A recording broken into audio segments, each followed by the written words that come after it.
அனைத்து சகோதர சகோதரிகளுக்கும் எனது அமுத தமிழ் வணக்கம்.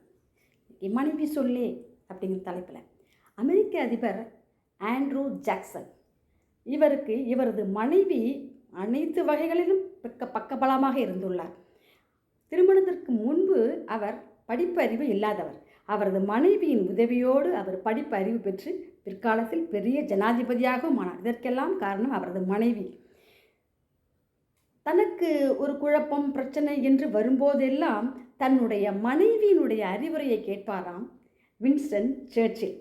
ஹென்ரி ஃபோர்ட் உலகமே இவர் ஏமாற்றுக்காரர் எப்படின்னு சொல்லிட்டு இருக்கும்போதெல்லாம் அவர் தோல்வி அடைந்து கொண்டே இருந்தார். அப்பொழுது எல்லாம் அவர் ஏளனமாகவும் மக்கள் ஏளனமாகவும் பரிகசித்தும் கொண்டிருக்கும் பொழுதெல்லாம் அவரது மனைவி அவருக்கு ஊக்கமளிப்பாராம். நீங்கள் சாதிக்க பிறந்தவர், நிச்சயம் சாதிப்பீர்கள் அப்படின்னு சொல்லுவாங்களாம். அதனால தான் அவர் அந்த வார்த்தையை மேலெடுத்து அவர் முன்னுக்கு வந்து மோட்டார் மன்னன் என்று புகழ் பெற்றார். கேட்டதுக்கு மிக்க நன்றி. வாழ்க வையகம், வாழ்க வளமுடன்.